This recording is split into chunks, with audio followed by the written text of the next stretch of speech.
we go. And there we go. I always like to turn on my chat function here too. And here comes people. Hello there, everybody. This is fun. There's Farhad. I think, Farhad, we've got to give you some kind of gold star because you've been to every one of these things, I think. That's amazing. Pass. Yeah. Let's see. Who else is coming in? Laura Brubaker. Hi there. How you doing? Lorraine. Matt Levy, ladies and gentlemen. The fabulous Matt Levy. The beautiful and talented Matt Levy. Who else is coming in today? There's a lot of good people. Sarah Brennan. I'm going to call on some of you distributors out there to refute and argue and scold us or whatever for anything that we're saying that you don't agree with. But I don't think we're saying anything really. There's Ali Silvestri too. Hi, Ali. I don't think we're saying anything very controversial. This is going to be pretty basic, but it's going to be fun, we hope. I'm going to switch over to my little intro document here because I want to tell you all, remind you that you are here at a Video Trust webinar. This one's called Industry Insider, How Film Distribution Works. It's part 1. It's about acquisitions. We'll have part 2 and maybe part 3 later on down the road. I've got some ideas for how I want to do those. I want to see how this one goes first and how you all like it. But I want to thank you all for attending today. I want to thank our 2 panelists who I'll introduce momentarily.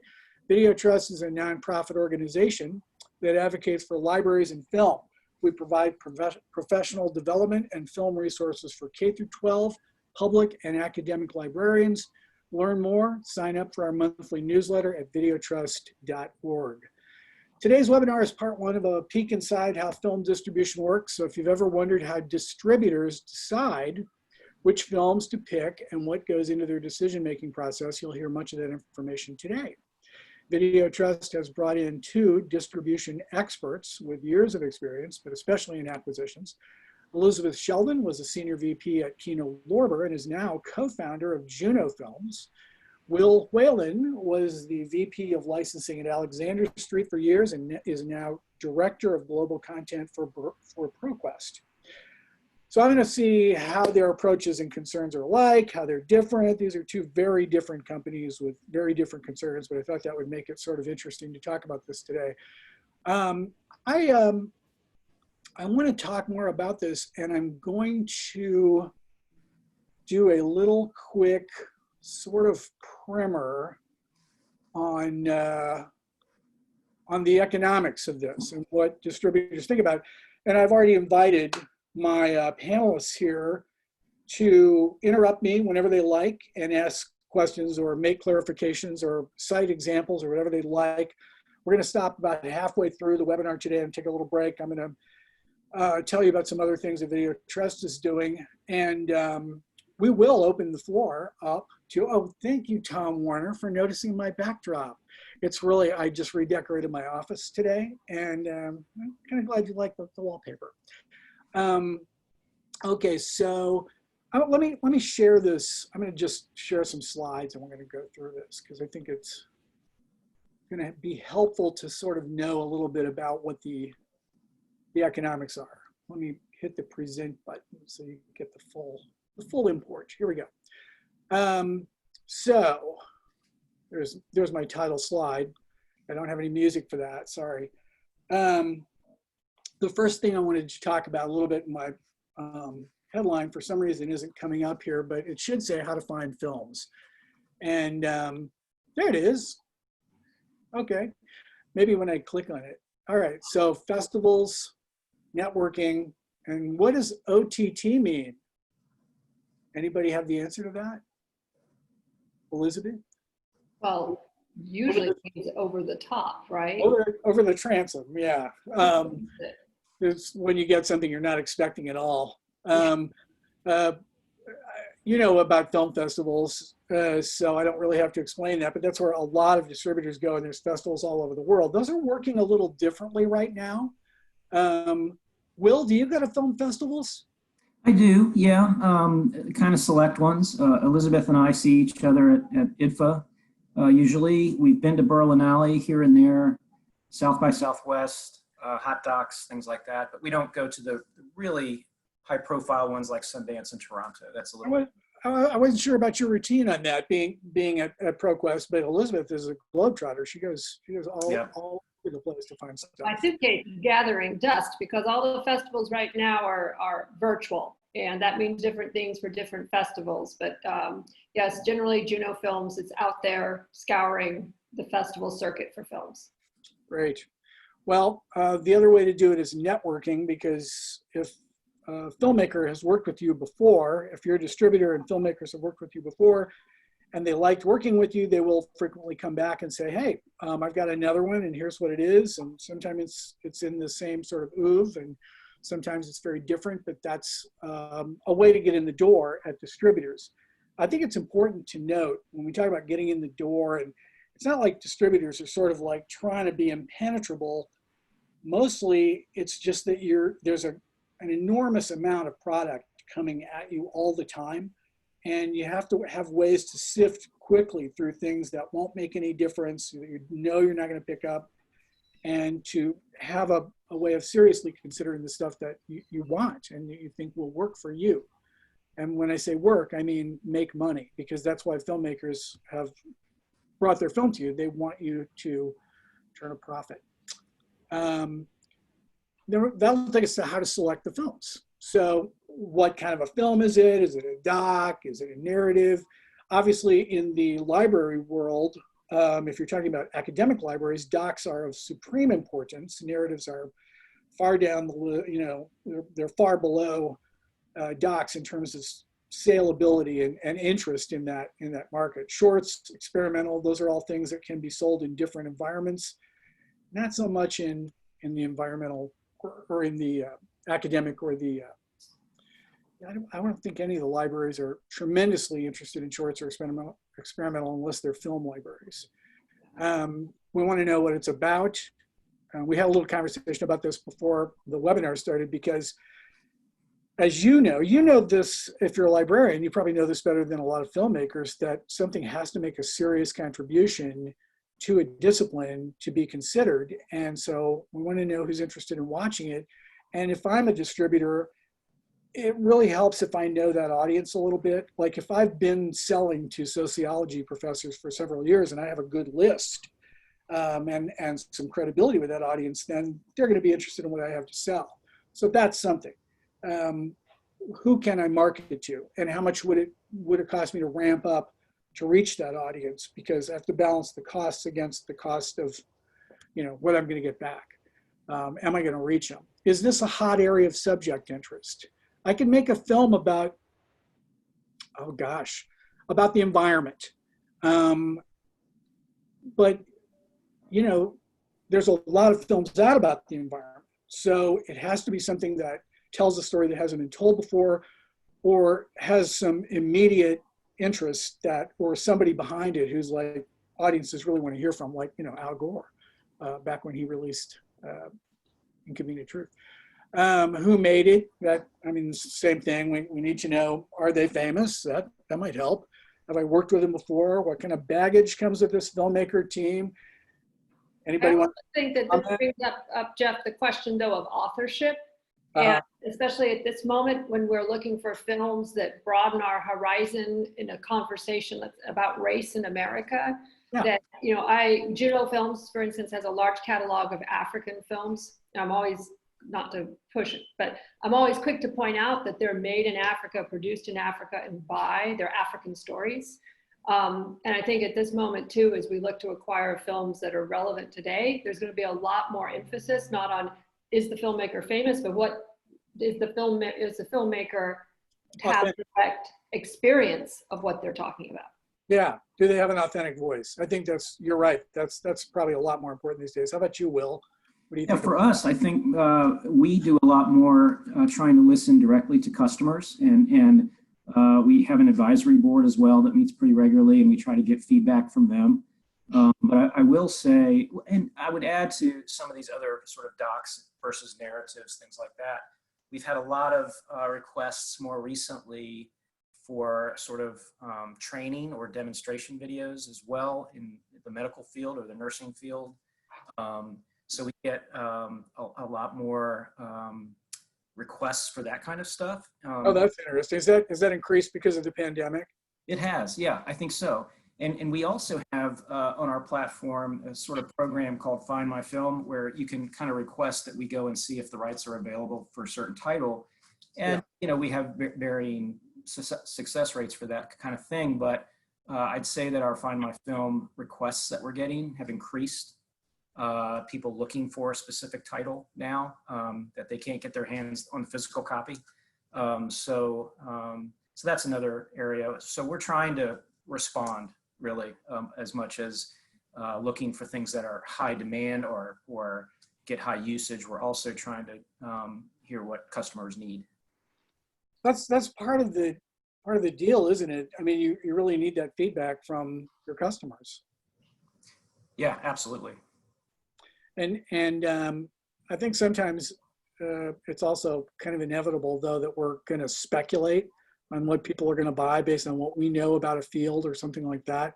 Sure. Yeah. Often the clock is running kind of fast, and you may be up against another distributor or two who are interested in the same piece of property, and you might have to move without really knowing fully where you're going to land with it. So I think that's kind of one of the most fun things to me about film distribution is, you know, it's a little like gambling at times. Yeah. I think where the film's been shown is something that often people don't know that distributors think about, that it may have a festival history.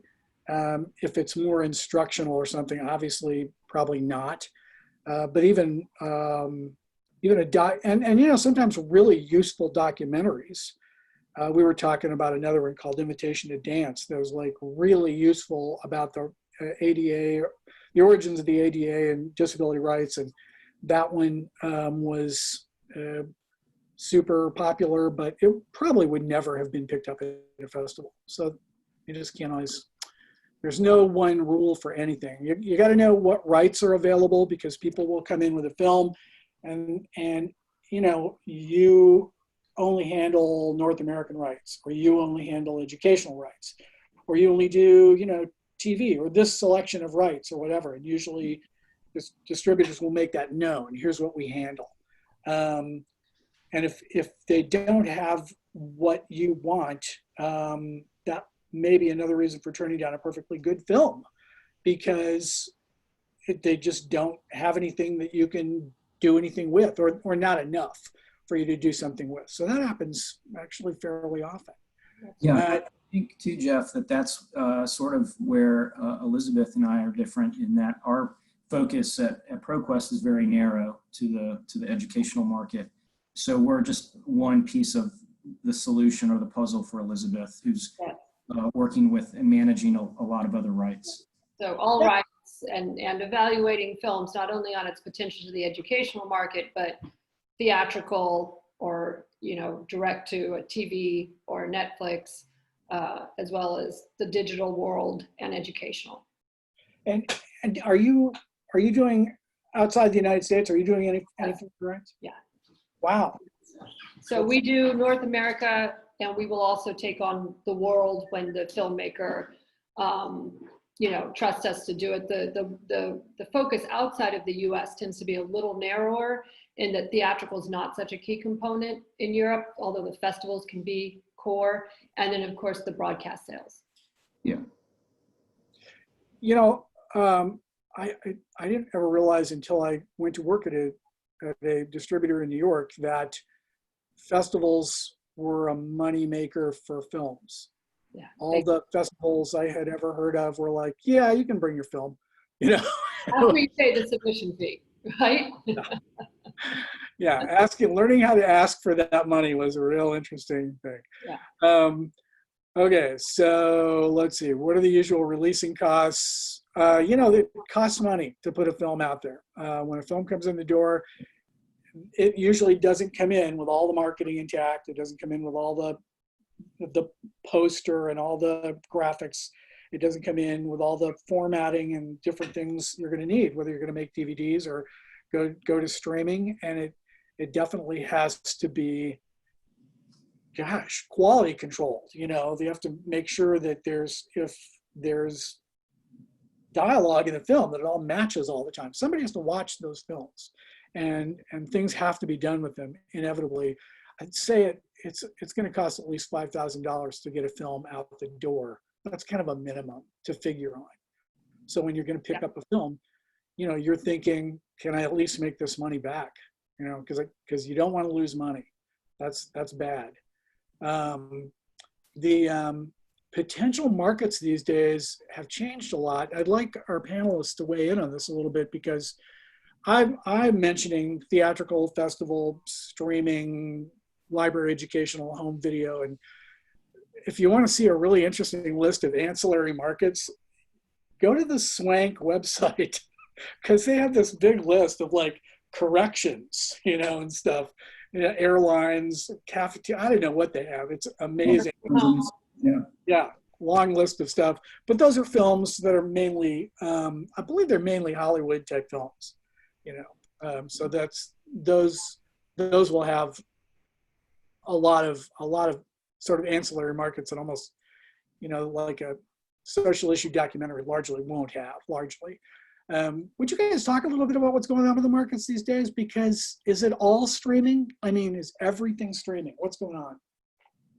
Well, theatrical up until April 4th was a viable market. I mean, some distributors look at that as essentially a paid advertising campaign, and they don't expect to make money.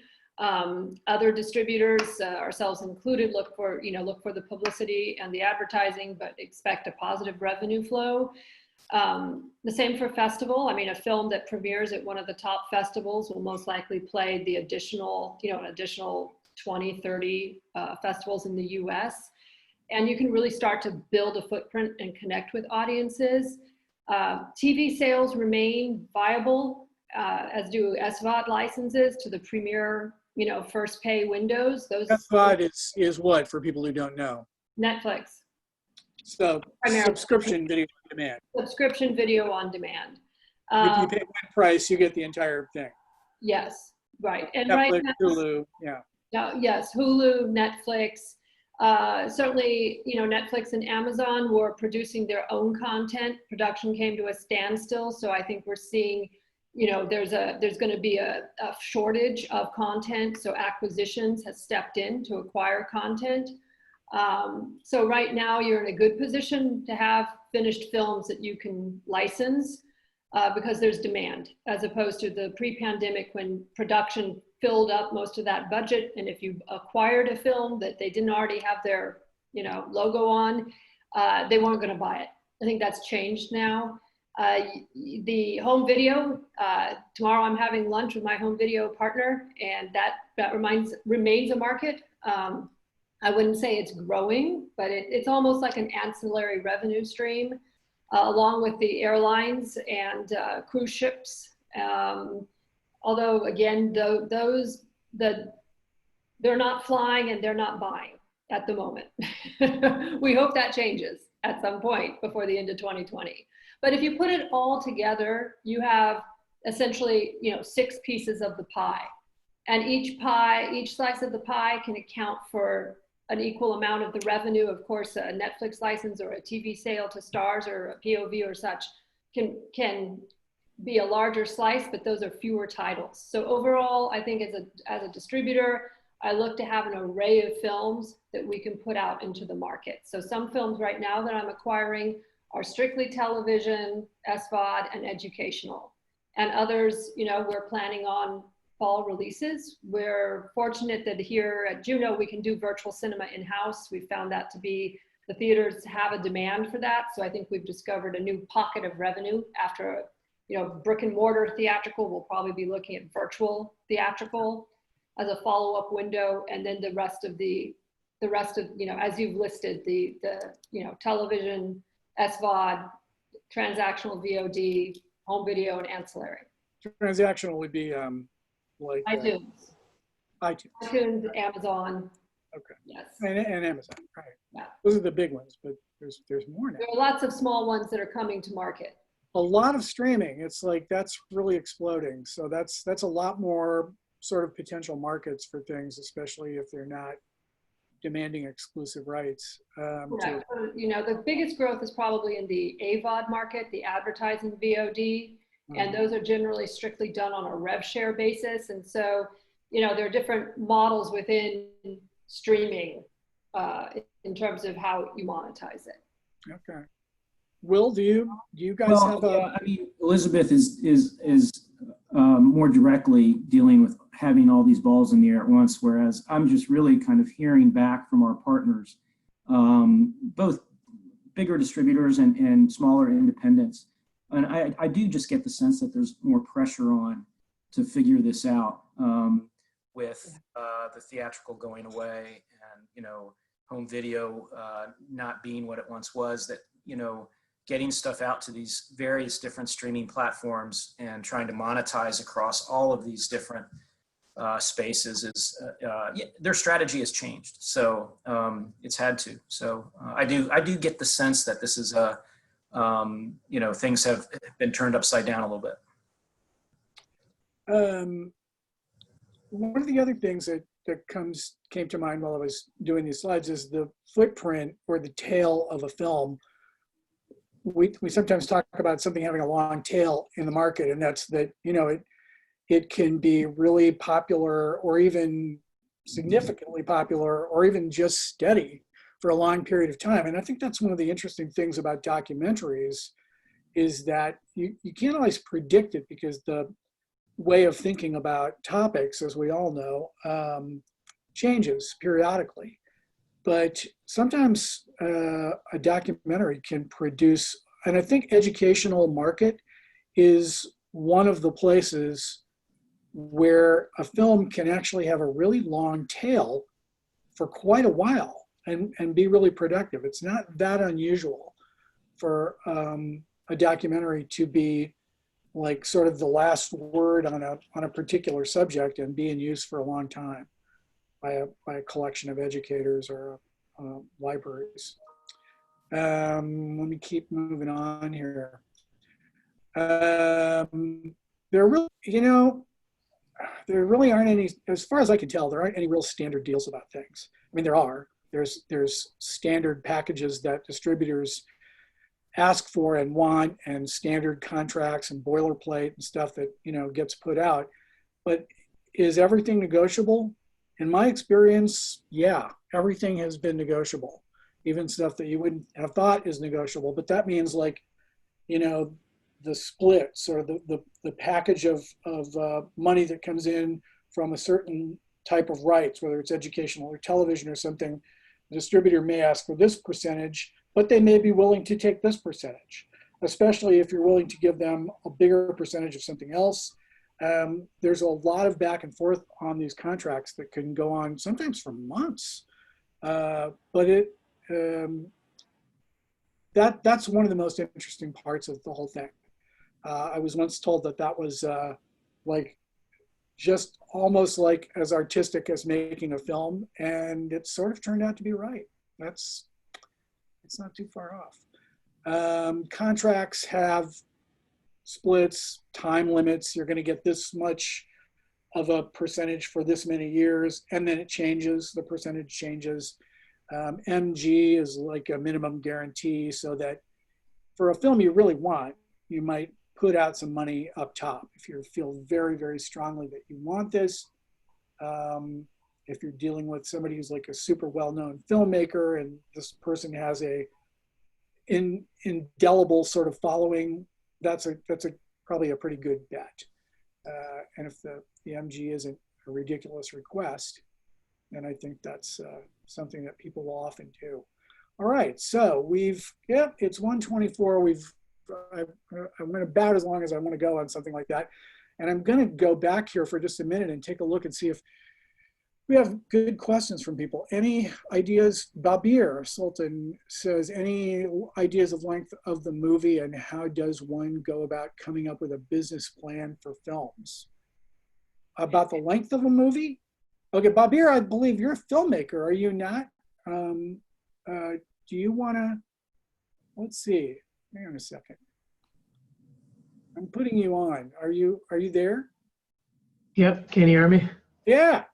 Awesome. All right. Thanks for having us. Yeah. Yeah, well, state your question there, Bobby. Tell us a little bit about, you're a filmmaker, right?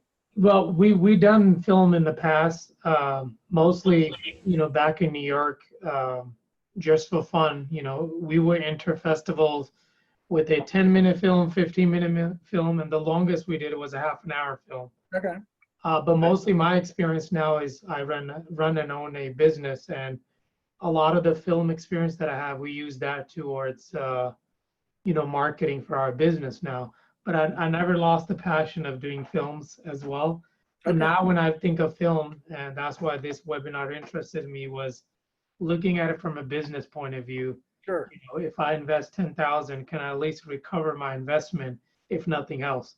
Before, it was just a lot of unlimited labor and a lot of money being wasted and nothing Yeah. coming out of it. That's easy to do in the film world. What, when your question is about length, do you guys want to weigh in on that? When we're talking about length. Like when you're pitching to somebody like Netflix, even the idea, you don't want to go on and create 20 episodes of 1 hour things when there's no hope for it. Is there ways of maybe entertaining them as a pitch when it comes to the length of the film, and then coming up with business plans for that? Well, I think if you were speaking to someone like Netflix or to HBO, a lot of times when you are pitching them, the subject of the story is what determines the length. So I have a project that I'm working on that could either be, it's about a lost Leonardo da Vinci painting that was rediscovered. It could be a feature film, much like a Dan Brown film, right? Sort of a really high-paced, slick. Or it could be done as a mini series, as a four-part episode. And different, depending on who you're talking to, different platforms would envision it differently.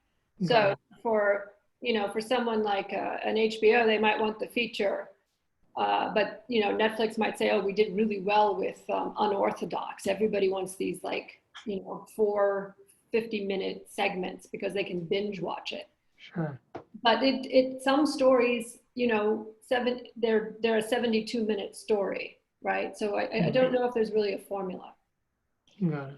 Will, you guys aren't Netflix, but if Bobir is, ostensibly speaking for other filmmakers who may be more interested in the educational market, what would you tell them about length?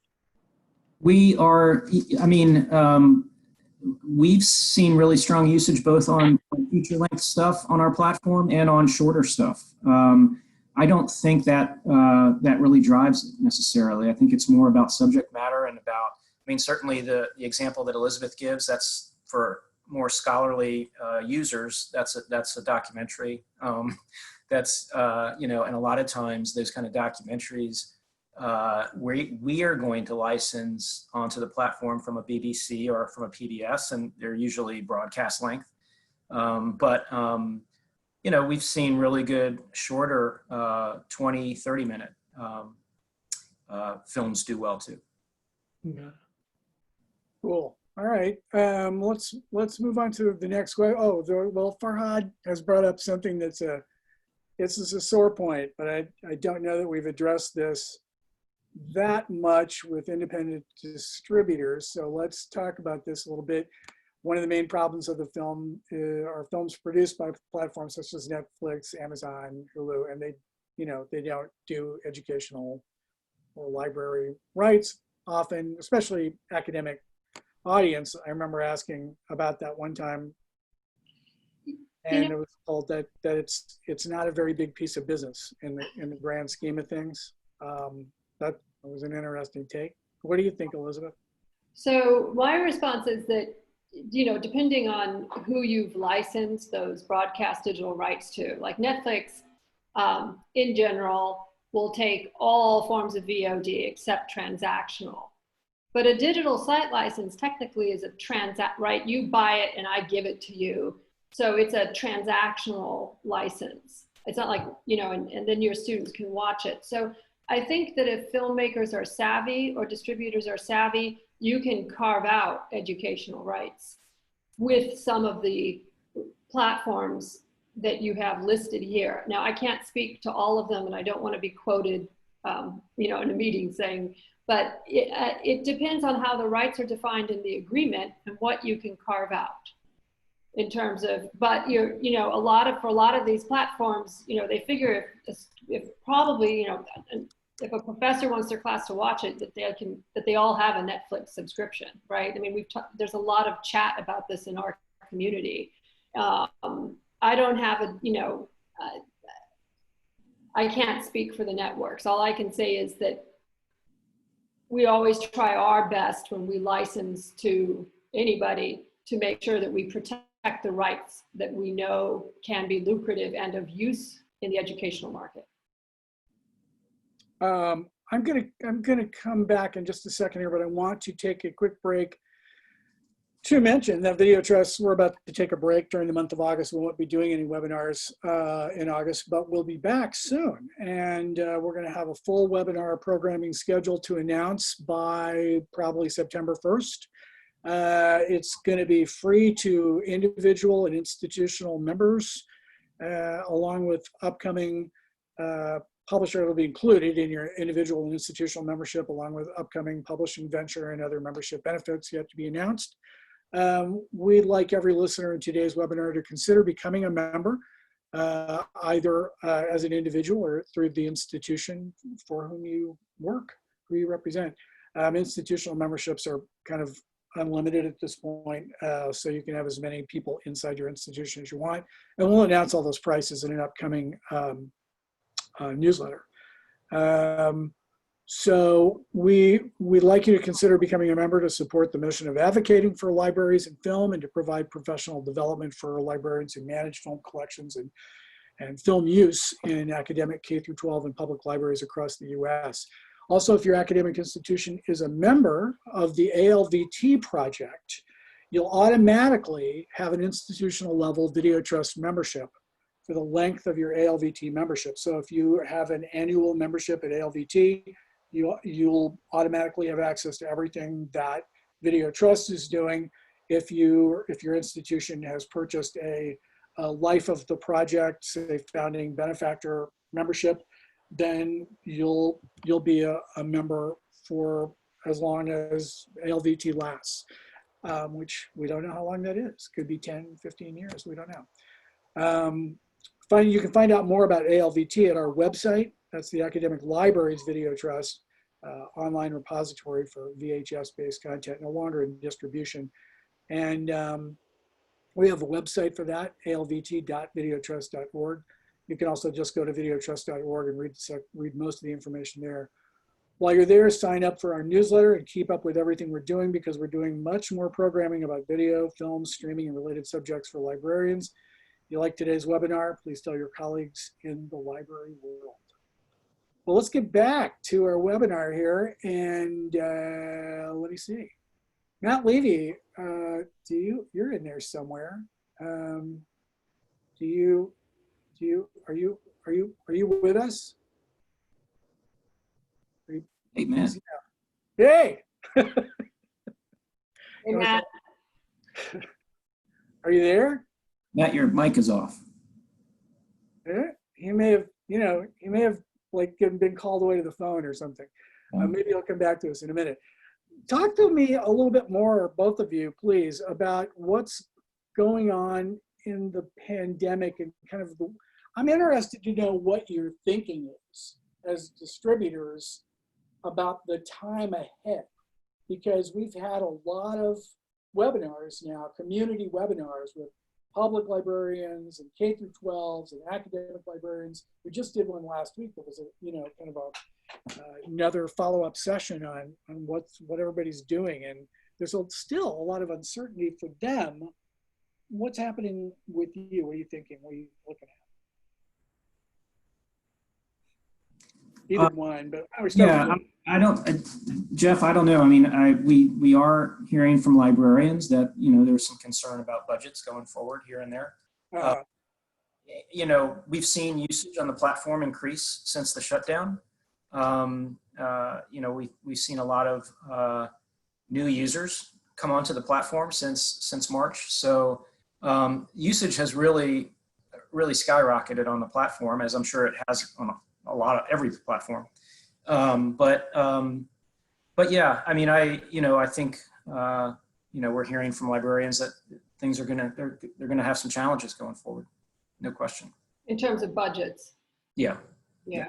Yeah, I mean, I'm hearing about 20-25% budget cuts across the board for a lot of universities and libraries and university systems. We had somebody from SUNY last week who said 20% across the board.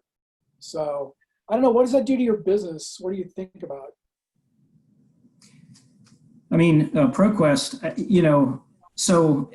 think it means different things for different parts of the business. I mean, they're a pretty big company and they sell a lot of different digital products from, journals and newspapers and all the way to video. So, I don't know. I mean, I think it's certainly gonna move things around a little bit as far as subscription versus, purchase and things like that. Different models are going to be better than others. We'll have to see. Okay. Elizabeth, is that a significant impact on your business model? You're not as tied to the educational and library world as Will and ProQuest are. No. Got a much bigger picture to look at. Yes, but our educational, so we license to Will and we license to others who offer the streaming, and what we, if the schools cut their budgets, will buy fewer films. And that means that he will buy fewer films from Juno. And then the question becomes for libraries, to what degree will that be compensated for by the direct purchase of a digital site license, right, from Juno? Because those remain also, it might be life of file, but it's still a pricey item. So how do we adjust pricing if we're looking at budget cuts for our for our library customers? We found, we acquire 6 to 8 films a year, in a general bigger picture about what's happened during the pandemic. We had a film that was going to open April 4th and they closed in New York City, Radium Girls. It's a narrative film about the young women who essentially protested against the company where they worked. They were painting the clocks, the dials on the watches with radium. And right, so this is based on historical fact. It's a best-selling New York book. And we're happy to announce the film. It was going to open, the pandemic God's willing, October 16th in New York. Okay. But, we've had this 6-month hiatus essentially with no theatrical releases except for virtual cinema. And I think for the distributors, it's been really key to be nimble during this time and to be able to, launch a virtual cinema platform, within 10 days of figuring out that otherwise the theatrical revenue is just gone. And this was important because we share with our theaters too. So it helps the theaters stay in business long term. So this pandemic has really made us think about how can we be a good partner in this larger community. And, it also means that our acquisitions policy has shifted a little bit because if we've got this hiatus with theatrical and festivals, right, we need to sell the television now. And so, we've bought another film called For Fear of Kofi, which is about a 2010 police killing down in Florida of an African graduate student. Okay. Fascinating look at, what happened, right? Why did the police shoot an unarmed graduate student? That's Very, asked in various forms all over the country, isn't all over the country. And the filmmaker has worked on this film for literally like 6 years and she's just finished. And so we've had a strong level of interest. So it's being able to sort of respond and project for a future. But I'm an optimist and, we want things to return to normal. Yeah, we all do. I'm sure that's true for everybody. What kind of conversations are you having with filmmakers going forward? I mean, what are you talking about? So we have very good relationships in the film community, and filmmakers we work with recommend us to other filmmakers. And, so when we're looking for films that if we can't immediately monetize it on the festival circuit, what can we do in terms of television, right? How can we work with filmmakers so essentially their work is seen, right? Someone makes a film, they want their film to be seen. How do we reach that audience across all these windows most effectively? So, we've had a bit of a hiatus in terms of the number of films we've released, but we're acquiring films. We have some very exciting announcements coming up. We have one film that's into Telluride, but Telluride isn't going to happen this year, so it's just going to be a press announcement. It's devastating, but it's still nice to have the Telluride imprimatur on your marketing. Yeah, I'm wondering if you have discovered that. I mean, do you think that absence of the big splashy festival opening? I mean, sometimes that's a really big deal for a film, and it really helps the film get out there, especially if you're talking about to art house theaters. But Right. if you're not talking about art house theaters, and we can kind of take those out of the equation largely at this point, then is it really affecting the marketability of a film?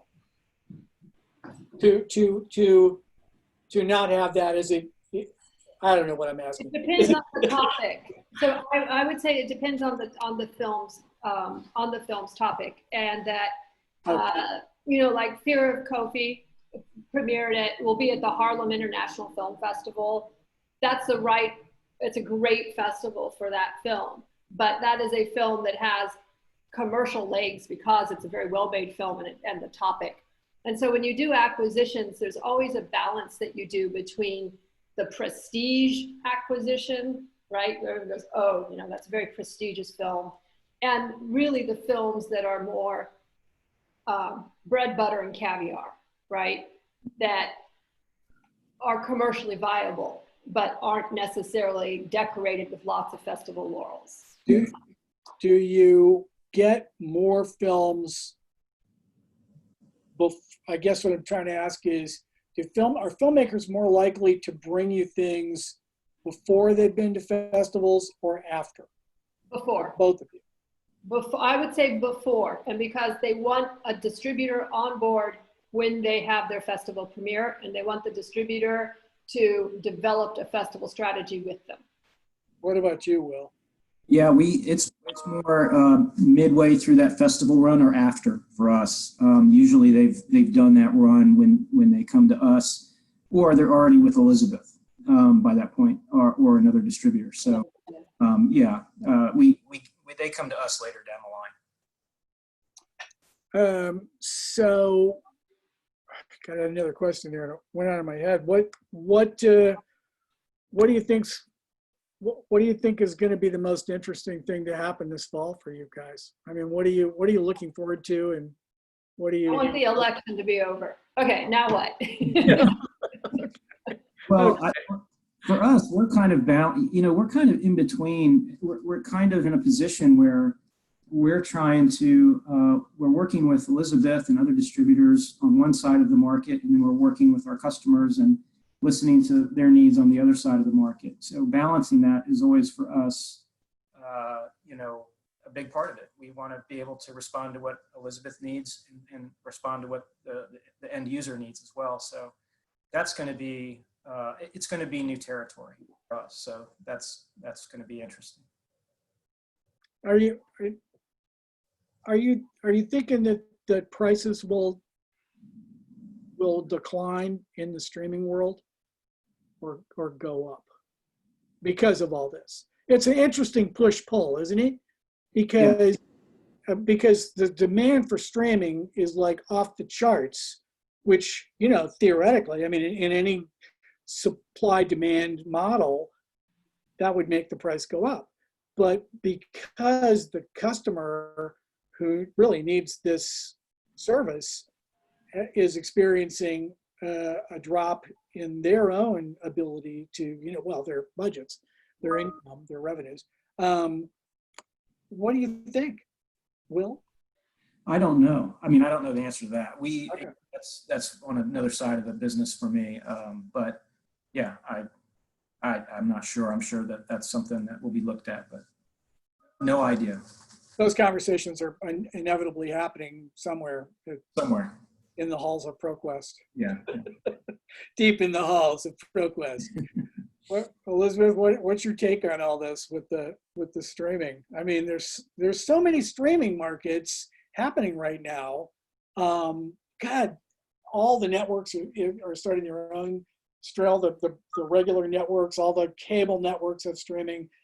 Everybody's putting stuff out there. I can get anything on my Roku TV that I want. Yeah. So, I mean, do the prices need to stay up in the educational market? Or, I mean, what do you think? Need to stay up. Well, if you have content that's not available anywhere else, you can probably keep the prices up. But if you have content that's available widely on consumer platforms, I think it becomes difficult, right? I mean, if all of Will's content could be found on Tubi, I think someone at ProQuest would say we're having a hard time competing against Tubi, right? Which is an AVOD platform, even though technically Tubi doesn't have the rights. I mean, it's sort of like, right of first sale. I mean, a public library can go buy a DVD without PPR, and I haven't heard of any librarian being thrown in prison for that. Yes? So that was a joke. Yeah. So, in terms, from my perspective, are prices dropping when I license across the board? No. I just think they've moved money from one budget, production, to acquisitions. But some films are worth $50,000 and some films are worth $350,000. And it's a matter of the film, right? And that's not an equation I have access to, right? I wish all of my films were worth $500,000 to HBO or, Stars or whoever it might be. Yeah. They're not, right? It's a sliding scale. So I haven't seen the bottom drop out either. We got a question here from Regina Manolis. Regina, if you're still there, I kind of put you on screen here. Do you want to speak your question, or should I just go ahead and read it? Are you there? Hello? All right. She has an interesting question. She does. Yeah. I'll read it. It's thank you for the discussion. Are there any suggestions that you can give to assist me in searching for institutional digital streaming licenses?